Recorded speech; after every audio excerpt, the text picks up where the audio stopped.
Hey guys, welcome back. I hope you're having an amazing day. Let's get right into the stories. The first story is titled, Pedantic Manager Picks Apart Their Own Work. Backstory.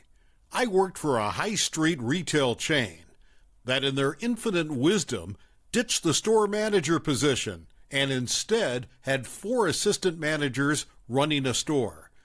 This led to intensive workplace politics as the more competitive staff kept trying to pull stuff to make out they were the big dog, despite the fact that we were all on the same level. Setting the scene, our area manager asked each of us to produce a weekly rota so that between us we would have a month's work of rotas prepared. The most pedantic, least liked, and most determined to be the big dog assistant manager took this as their 9 billionth opportunity to try to pick apart our work to satisfy their superiority complex and criticize our work to make out like they were managing the managers. Pretty sick of the constant unnecessary workplace politics, I decided to bring them down a peg or two. I found every excuse to delay producing my rota until I knew that everyone had finished doing theirs. The pedantic assistant manager badgered me all week, again trying to manage someone at the same level for extra superiority points. Cue the revenge. On the last day before we were due to submit, all the assistant managers were in, so I took the opportunity to make my own rota from scratch. Having finished it, I saved it, then produced a second rota to set a trap for my micromanaging colleague. Basically, I copy and pasted their rota so it was an exact replica of theirs. I then let the 2 other fed-up assistant managers know what I've done so they can enjoy the imminent spectacle. At lunch, it came time for us to all compare rotas and with the usual predictability, have our rotas picked apart by our pettiest of colleagues. They went first to assert misplaced dominance. Everything seemed fine, so we moved on to the next one. The next rota came out, and although it was perfectly fine, it was criticized left, right, and center by the usual culprit. The next rota came out, and again, despite being a perfectly acceptable rota, needed tweaking, critiquing, and changing to meet our annoying colleagues' faux higher standards. Finally, we came to my rota. I opened up the spreadsheet with the copied rota, and lo and behold, it's not good enough. After a solid 5 minutes of them criticizing their own rota, with my colleagues and I increasingly beaming, as we fed off the pure Schadenfreude energy, I explained that I found it interesting that there are so many mistakes with mine when it is exactly the same as the first rota we all looked at. This prompts our colleague to quickly flit back and forth between the 2 rotas, going at an increasingly obvious shade of beetroot, before then feigning outrage that I just copied their work for which I'm going to get reported. At this point, I highlight that won't be necessary as I bring up my real rota, and then announce I'm going back to the shop floor. My 2 grinning colleagues do the same, leaving the final petty assistant manager alone to fully soak in the petty revenge they have just been served with. The next story is titled, Barbara Does It to Herself. We'll call the couple Stu and Barbara. Barbara is a witch, literally. She took up some religion they call themselves witches. Barbara love-bombed a very smart but socially inept friend of mine named Stuart. Stu is a super quiet, super smart actual rocket scientist and was smitten with Barbara. Barbara was smitten with Stu's house, money, etc. No amount of telling Stu would stop him. He was under Barbara's spell. She moved in with him, took over, cut off all his friends, and gaslighted the crap out of him. 4 years later, he sees the light. Time for Barbara to move out. She flat refuses. Stu has a very valuable china collection inherited from his great-grandparents. Barbara has always wanted that china, since the royal family somewhere has a set like it, and Stu had to lock it up in a valuable safe, since she breaks things when she doesn't get her way. When her eviction notice time was up, we helped pack up Barbara's crap, stacked the boxes in the garage and her parking space, and changed the house locks. stuck around to see Barbara finally get the boot. The evil genius in our bunch got a bright idea. We took a bunch of warning, extremely fragile stickers from my shop, stuck them on the boxes, and wrote Stu's China with a big black Sharpie. Barbara comes out with her sister and another harpy witch friend, sees the boxes in the garage, and blows up. Argument in the yard. She can't get in the house. She starts losing it when she gets in her SUV and sees the boxes again, backs up, and rams them so hard it broke through the wall into a storage room behind. She's not done. She backs up and rams the box's wall again, and we're already on the phone to police, and it's caught on the home surveillance camera. She rammed her own stuff. The cops weren't amused. Wanted to know why boxes were mislabeled. We said we reused the boxes from Stu's original move-in, since they were handy. One officer wasn't amused with Barbara, stayed to fill out reports, and actually laughed once it was all over.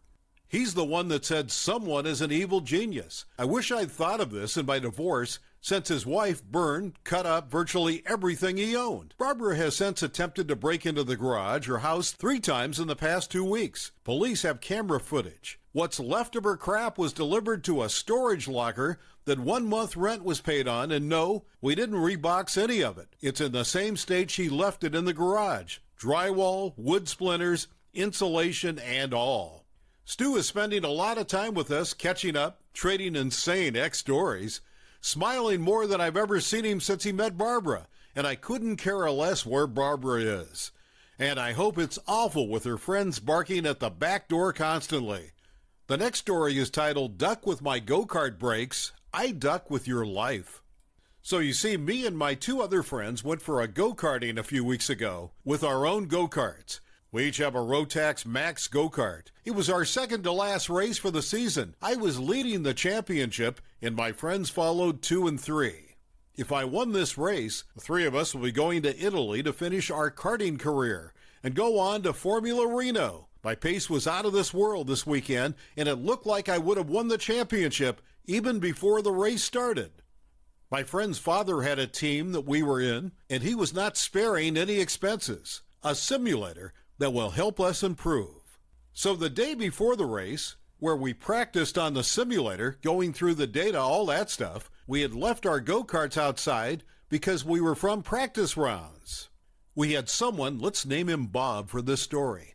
He was the dirtiest driver in the league, but his father had deep pockets and would always pay if his son was removed from the league. He was somehow the 5th in the championship, but we did not mind. We had someone, let's name him Bob for this story.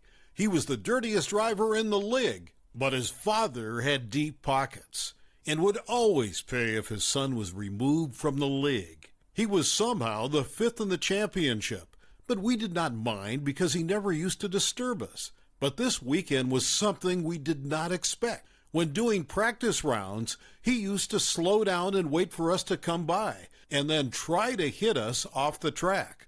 Luckily, we were able to get through, but my friend got hit and broke his front axle. All hell broke out. We stopped our carts at the side of the track, where it was safe, and rushed back to our friend to check on him. I was really mad at Bob and started arguing with him about his act, and he could have seriously hurt him. We left the scene and took our friend to the paramedics who were on site. We got him there and took our carts back to the tent that was for our team. I walked back and helped get my friend's cart from the barrier and took it, got it hooked up to an ATV, and was taken to be repaired. Now, back to where we left. Bob came to where our team was and came to say sorry for what he had done, but he had a smile on his face. But we did not mind if we pushed our cart back onto the track and went for qualifying. I did not check if my go-kart was okay. Going through, if the gas worked, the brakes worked, we just went for qualifying. We started, and the first 2 corners you could take them flat out. No need to use brakes. But when I came to the 3rd corner, going at around 100 kph or 62 mph, came to the braking point, but when I stepped on the brakes, nothing happened. I thought possibly it was still stepping on the gas, because I usually had my foot on the pedal, so when I get out of the corner, I could get on the gas as fast as possible. I fully removed my leg from the gas and was fully stepping on the brakes, but nothing was happening. Nothing happened. By that time, it was too late, and I smashed into the barrier, and my left hand was in serious pain. Their marshal that was next to me and came running to the scene when it was safe and clear. He removed my safety belt, got me out, and removed my helmet. He kept asking me questions, if I was okay, what happened, etc. The paramedics came to the scene and as soon as possible put me on a stretcher. And I was then put into an ambulance and taken to the hospital. I had fractured my wrist and won't be able to drive for 9 to 10 weeks. My family put charges on the family for attempted murder. We tried to get as much evidence for everything. My friend called me and told me they had a lot of evidence from his GoPro that he had on his helmet, my friend who Bob crashed into. He left his helmet on the cart seat when it was outside, and his dad finished changing the axle. It took around 20 minutes. My cart was in front of his cart and was still recording. He forgot to turn it off. When rewatching the video from the GoPro, we got the part where he got a ducking garden pruner and cut the string used for the brakes and went back to his team and then came back to say sorry. Our lawyer said we got enough evidence to show the court. 2 days later, we got into court. Long story short, we won the case. Bob's international karting licenses were taken away, and it can't be given back.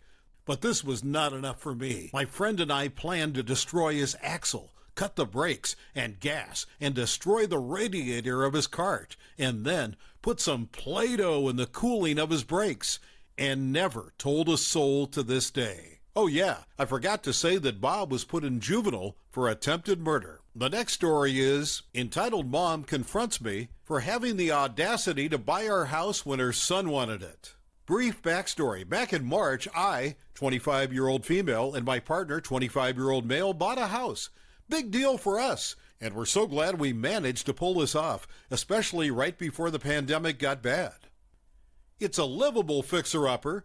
The lady that lived here bought it in 1967 and was the only owner before us, and she made no updates in that time, LOL. It keeps us busy, and that's worked out really well being home so often.